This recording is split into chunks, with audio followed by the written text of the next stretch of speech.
Assalamualaikum warahmatullahi wabarakatuh.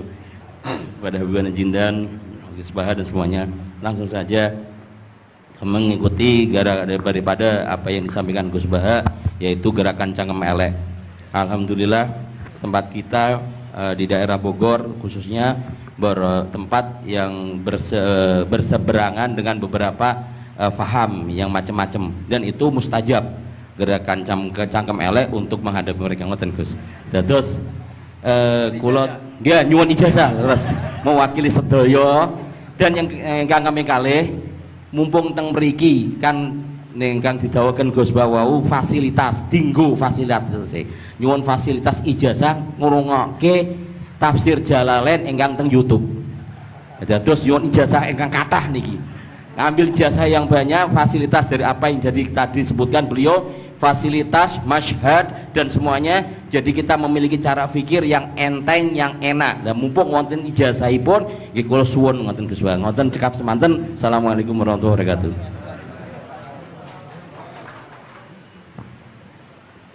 Assalamualaikum warahmatullahi wabarakatuh. Gus Baha, saya Nawawi Bahrudin. Kalau secara organisasi saya dari PCNU Kota Tangerang. Saya Mustasar. Bersyukur sekali saya bisa berjumpa dengan Gus Baha dan Habib Jindan, yang beliau ini keduanya adalah idola saya. Kalau boleh ngaku, saya ini ngaku sebagai santri kalong virtual via YouTube Gus Baha dan Habib Jindan. Jadi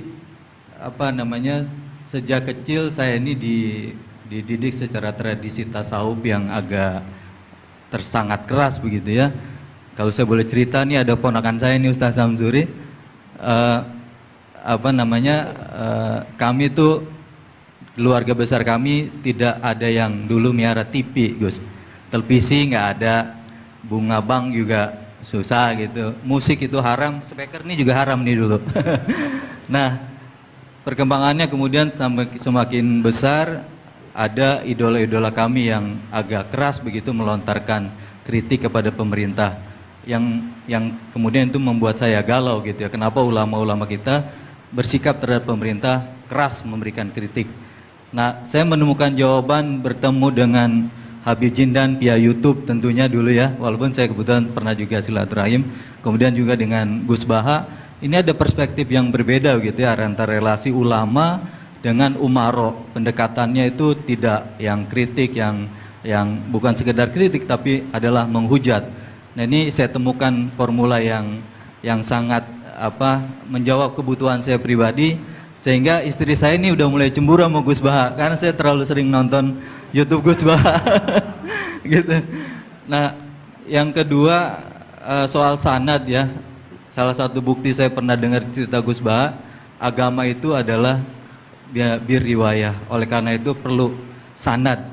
Nah saya merindukan bersanad dengan Gus Baha nih, tapi kan saya bukan santri yang secara langsung, oleh karena itu dalam kesempatan ini saya ingin minta rukhsah sebetulnya Gus dan Habib, kami ini kalau boleh mewakili diakui sebagai murid Gus Baha, bisa bersanad walaupun dalam pertemuan tatap mukanya saat ini aja baru. Mudah-mudahan ke depan bisa dilanjutkan. Terima kasih Gus.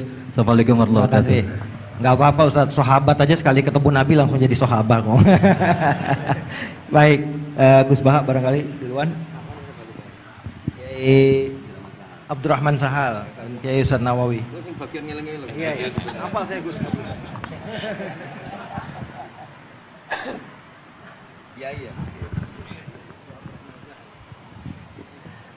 Begini ya, masalah cangkem elek tadi ya. Sepakat tuh sampean? Sudah. Nah, alhamdulillah sudah bakat. Karena kalau lewat Habib Jindan tidak pantas, beliau biar sempurna saja, tidak usah sanad itu. Jadi begini, dulu ketika Sulhul Hudaybiyah itu kan umat Islam sedikit sekali, terus dipaksa untuk pulang dari Mekah, tidak boleh umroh. Terus sahabat berkomitmen berani mati bela-belain Rasulullah SAW. Ketika berani mati ini digojlok sama orang musyrik. Jangan-jangan setelah kami perang betul, kamu meninggalkan Muhammad. Ini yang omongannya orang musyrik. Abu Bakar, itu semua ulama tahu kalimat itu, cuma tidak usah diterjemah. Umsus bidrollat katanya. Itu padahal Abu Bakar yang ngertikan itu. karena memang ekstrim. Terus kedua, ada orang Bedui itu ngukur seorang nabi itu dengan hal-hal yang kurang baik. Misalnya begini, ya Muhammad, kamu ngeklaim tahu berita langit, coba unta saya yang hilang itu di mana? Katanya tahu berita langit, sekarang tahu nggak unta saya hilang itu di mana? Mobil saya di mana tuh? Begitu juga ketika untanya hamil, bunting itu tanya, Muhammad, kalau kamu nabi katanya tahu berita langit, kamu tahu isinya yang di unta saya ini? Itu ada sahabat yang saking nggak kuatnya demi bela nabi itu, udah kalau tanya gitu tanya saya terus. Terus si tadi orang tadi dibilangin sahabat, nazauta 'alaiha fakanat minha sakhlah. Jadi intinya ini Habib Jintan biar senyum-senyum aja. Jadi intinya kadang ad-difa sama orang-orang gitu mau tidak mau nggak ada pilihan itu. Kalau yang ma'ruf di Quran ya uffil lakum wa lima ta'buduna min dunillah. Jadi ketika Nabi Ibrahim, ini sering saya patah-patah supaya tidak paham semua karena ini sanad kurang baik. Tapi kebutuhan gitu. Biasanya yang minta itu yang jenisnya ya seperti ini yang sudah cangkem elek cuma butuh legitimasi gitu. Jadi dia butuh nggak tanggung jawab, dilimpahkan ke saya. Kalau saya kalaupun salah kafaroh saya banyak. Saya kan ngapalin Quran. Kalau orang itu hafal Quran, inna wa ta'ala la yu'adzibu qalban wa al Quran. Kalau kamu sekali salah, adabnya banyak. Kalau saya punya penawar banyak itu. Jadi faja'alahum judadan tadi. Siapa yang memecahi berhala ini? Kata Ibrahim, ya yang bawa kapak. Kenapa mecahin? Mungkin sentimen dia ingin disembah sendiri katanya. Tanya yang bawa kapak. Kata orang-orang kafir, kamu kan tahu berhala itu tidak bisa ngomong, masa disuruh nanya gitu. Otak kamu di mana? Nggak bisa ngomong, nggak disuruh nanya. Otak kamu di mana? Ibrahim balik. Ya balik ngendikan, balik mengatakan uffil lakum. Otak kamu lalu di mana? Kayak ditanya aja tidak bisa jawab kok kamu sembah. Jadi di beberapa kesempatan sahabat belain Nabi sampai gitu. Jadi banyak orang Bedui, orang-orang peradaban, karena Nabi itu memang nyatanya mendapat berita dari langit. Mereka terus itu dijadikan alasan. Unta saya hilang di mana Muhammad? Ini di mana? Unta saya ini hamil, itu bentuknya kayak apa? Katanya kamu tahu berita langit, masa gini aja enggak tahu? Ya terus tadi saya enggak tahu, sahabatnya mungkin kayak jenengan enggak tahu saya. Terus dia ambil, udah tanya saya aja. Nazauta 'alaiha fakanat minka minha sakhlah. Nazauta itu sudah paling anaknya ya kayak kamu lah, kamu yang nazauta 'alaiha, enggak usah diterjemah nazauta 'alaiha itu. Tapi potongan-potongan gini tahu kira nazauta 'alaiha itu kayak. Artinya ya memang dalam banyak hal memang enggak bisa dihindari hal-hal seperti itu. Ya tapi tentu yang suasananya ilmiah, bukan hadun nafsi ya. Suasananya yang ilmiah bukan apa? Hadun nafsi. Karena kadang-kadang memang mau tidak mau kayak ya tadi orang-orang yang menghujat Nabi, orang-orang yang apa itu. Kadang-kadang paling efektif itu ya jawab seperti itu. Ya jawab seperti itu. Itu sudah berapa tadi? 3 kan? Nah itu bukti bahwa kadang-kadang itu nggak ada pilihan dalam menjelaskan.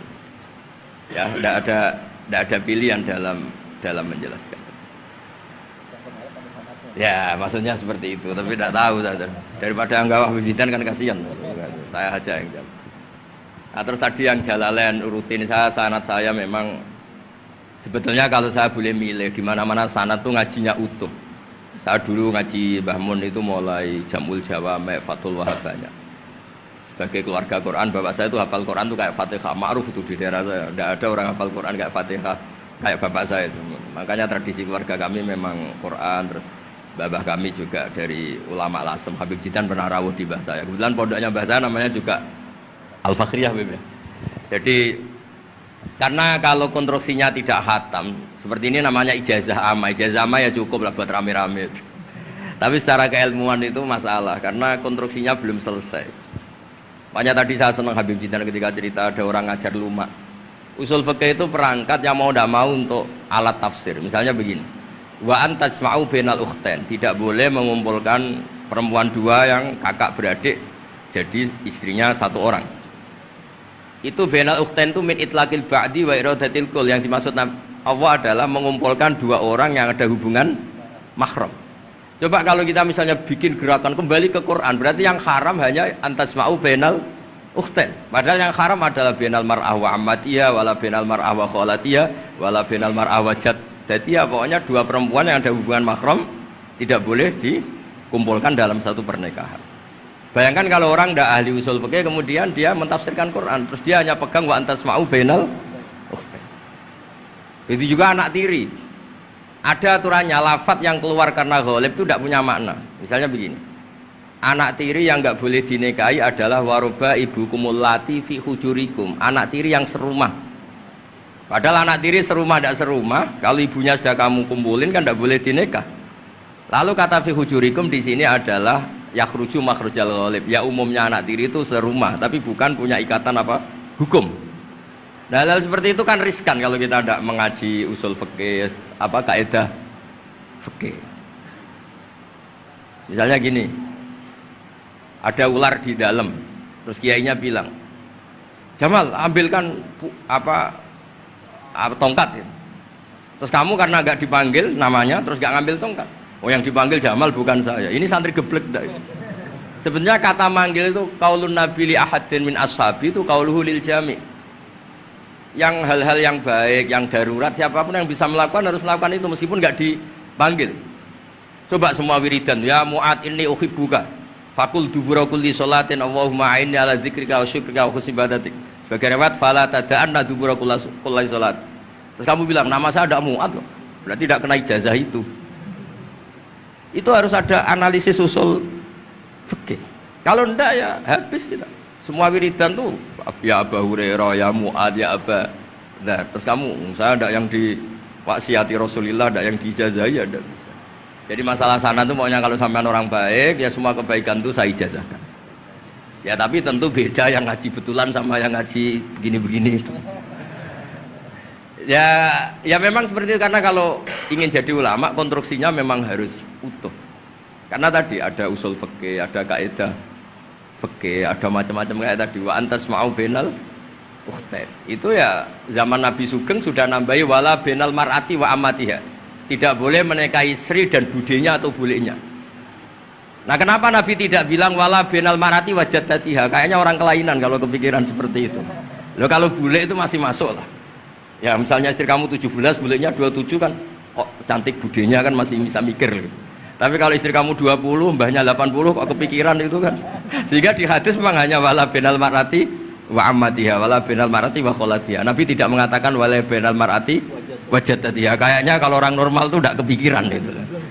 Ya tapi apapun itu nyatanya Quran hanya wa antasma'u benal ukhtain. Itu kalau nggak dijelaskan pakai usul fikih, ini min itlaqil badi wa iradil qul secara balaghah. Ya, itu kan tidak bisa. Nah, di sini pentingnya ngaji khatam. Makanya saya suka ngaji Jalalain dengan penjelasan fikih, penjelasan usul fikih, karena supaya orang itu tahu lah bahwa maknani Quran tadi seperti yang didahulukan Habib Jintan itu.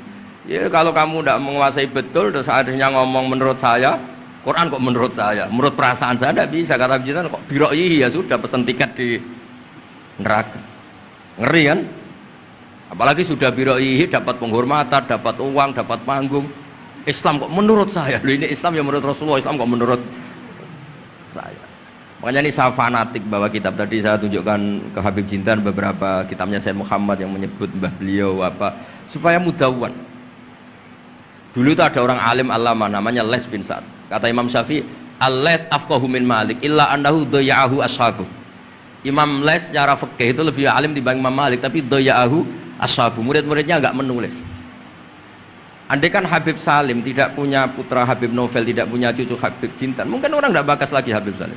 Bazuber andai kan tidak punya putra Mbah Mun, orang juga nggak bakas lagi Bazuber. Bapak saya Kiai Nur Salim andai kan tidak punya putra Samu, kan orang sudah lupa. Dulu ini cerita yang paling ekstrim. Dulu Nabi Ibrahim pernah dikira Yahudi karena punya keturunan Yahuda bin Yakub bin Ishak bin Ibrahim. Ketika Yahuda punya perilaku tertentu seakan-akan itu dari mbah-mbahnya. Baru setelah Rasulullah SAW memaklumatkan ad-dinul hanif, ad-dinul Islam millatun hanifiyah, millata abikum Ibrahim, baru terpulihkan nama Ibrahim. Makanya kalau dalam nasihat Arab itu kama takarroma bi Muhammadin adnanu. Dulu orang tuh nggak tahu Adnan itu siapa, Qusay itu siapa, Kilab itu siapa. Gara-gara punya cucu yang bernama Rasulullah Muhammad SAW, Sayyidul Khalqi, orang nyari-nyari Abdul itu siapa, Abdul Muthalib itu siapa, Hashim itu siapa. Akhirnya diketahui Sayyid Abdul itu orang yang ganteng, perilakunya baik. Abdul Muthalib itu orang yang pertama sering makan-makan, ngasih makan orang haji, gini-gini. dikatakan Syaibatul Hamdi karena terus orang ini dikatakan wasumia fi sulbin Nabi sallallahu alaihi wasallam dzakara wa ta'ala walabba, ini dikatakan kusoi litaqosi fi biladi qudaatal qosiyah, terus dikatakan kilab likas roti takalubi fil ardi karena orangnya aktif sering berjuang di mana-mana. Terus jadi makanya kalau jenengan punya anak punya cucu doakan jadi orang baik karena status Anda ini tertera cucu-cucu Anda. Lho nggih misalnya bapak sampean alim terus putune nak domino di situ, mabuk-mabuk di situ. Itu disatakan makam keramat apa tempat mabuk. Nah, makanya dzurriyyah ini penting. Makanya ketika Allah memberi hadiah pada Rasulullah Muhammad SAW kepada semua nabi, itu disebut wa ja'alna dzurriyyatahu humul baqin. Ketika dikatakan kalimat tauhid juga wa ja'alaha kalimatam baqiyatan fi aqibi. Makanya ukuran orang baik itu ya anaknya, cucunya, apa-apanya. Karena ini yang meneruskan status kita. Ya jelas ya. Itu kalau Anda ini ngaji khatam, konstruksi itu tahu. Tapi kalau tidak khatam, ya hanya modal qabilna terus. Ya tapi ya gak apa-apa daripada sama sekali. Malah yudraku kulluh, la yudraku kulluh. Nggih, kersane disambung Habib Jid. Mau kersane kula ngringit ikut dengarin kan. Yang kemelek enggak usah Habib Sato aja Habib. Jenengan enggak patut yang sanad aja. Mboten sampun. Mboten sampun. Yang sanad ijazah amal. كما إن صحت لنا الإجازة كما أجازنا سيد الوالد الحبيب نوفل بن سالم بن أحمد بن جندان عن والده الحبيب سالم بن أحمد بن جندان عن شيوخه جميعا عن الوالد الحبيب نوفل عن جد الحبيب علي بن عبد الرحمن الحبشي وكذلك كما أجازنا الجد الحبيب محمد بن علي بن عبد الرحمن عن والده الحبيب علي بن عبد الرحمن الحبشي وكما أجازنا شيخنا ومربينا الإمام الحبيب عمر بن محمد بن سالم بن حفيظ عن شيوخه وكما أجازنا شيخنا الحبيب علي المشهور بن محمد بن سالم بن حفيظ وشيخنا السيد محمد بن علي بن عباس المالكي والحبيب عبد القادر بن أحمد السقاف والحبيب أبي بكر بن علي بن أبي بكر بن علي بن عبد الرحمن المشهور والحبيب زين بن إبراهيم والحبيب سالم بن عبد الله بن عمر الشاطري وأخيه الحبيب حسن جميع مشايخنا فبأسانيدهم إن صحت لنا الإجازة أجزناكم في تعلم والتعليم تذكر التذكير في الدعوة إلى الله تعالى وفي أذكار سادة بني علوي وفي كل ما يقربكم إلى الله إن صحت لنا الإجازة أجازناكم بذلك.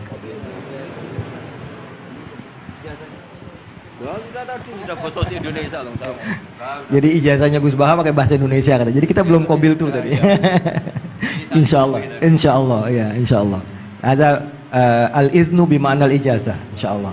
Jadi sudah diizinkan, yaitu ijazah cangkem elek tadi dengan ijazahnya pengajian beliau lewat medsos, insya Allah bil izin, ya. Karena kalau kita mengaji kitab itu tidak perlu ijazah lagi sebetulnya kalau udah qiraatan ala syekh bimana iznuhu wa ijazatuhu, insya Allah. Dan sanadnya tadi sudah diberikan juga oleh Habib Jindan dari para guru beliau, dan mudah-mudahan kita beroleh manfaat dan barokah dengan majelis ini, dengan begitu banyaknya ilmu dan ma'rifah yang kita peroleh.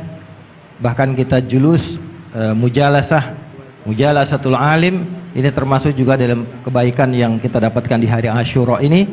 Dan karena di dalam Asyura itu ada zur aliman, ziarahi orang alim, dan kita sudah melakukan itu dengan ziarahnya dengan Habib Jindan dan Gus Baha. Dan insya Allah mudah-mudahan kita semua pulang ini beroleh banyak gembolan pahala, ya insya Allah, ya, gembolan pahala dan ijazah dari kedua beliau insya Allah, ya.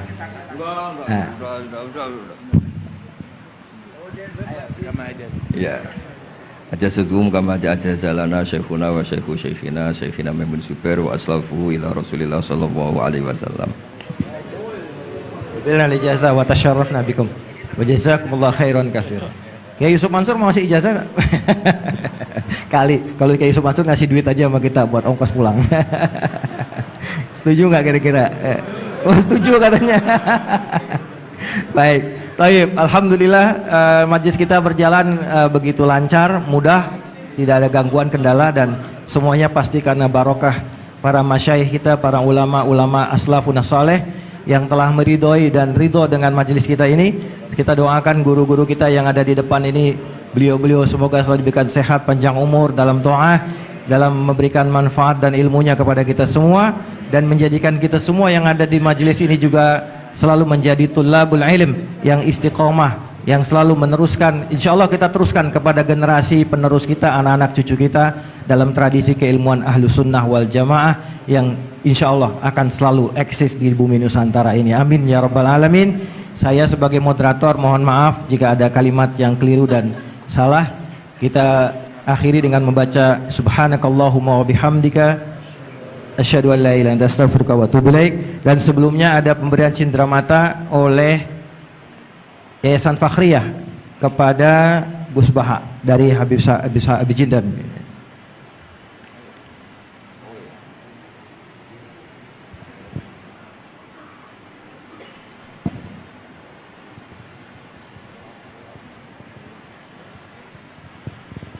Sallu ala Nabi Muhammad. Kita senang dengan keberadaan beliau berdua ini, Masya Allah. Dan yang kedua dari Majelis Silaturahim diserahkan oleh Ustadz Mustafa Ismail. Tafadhol, silakan.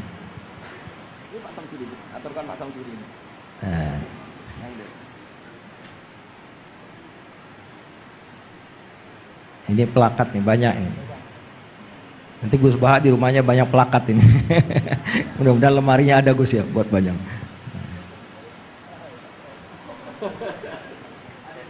Buat Habib Jindan juga dan buat Gus Baha. Baik.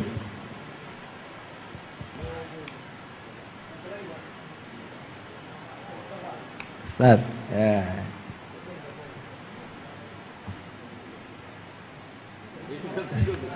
Nah, saking girangnya sama Gus Baha sampai lupa plakatnya mesti kasih. Salaman duluan, plakatnya belum. Baik. Baik, alhamdulillah, alhamdulillah. Alhamdulillah kita tutup majelis kita dan sekali lagi kami mohon maaf atas segala kesalahan dan kekurangan. Adanallahu wa iyyakum ajmain. Kita setelah ini ada majelis rohah nanti dipandu oleh MC dan saya sebagai moderator pamit diri dan assalamualaikum warahmatullahi wabarakatuh.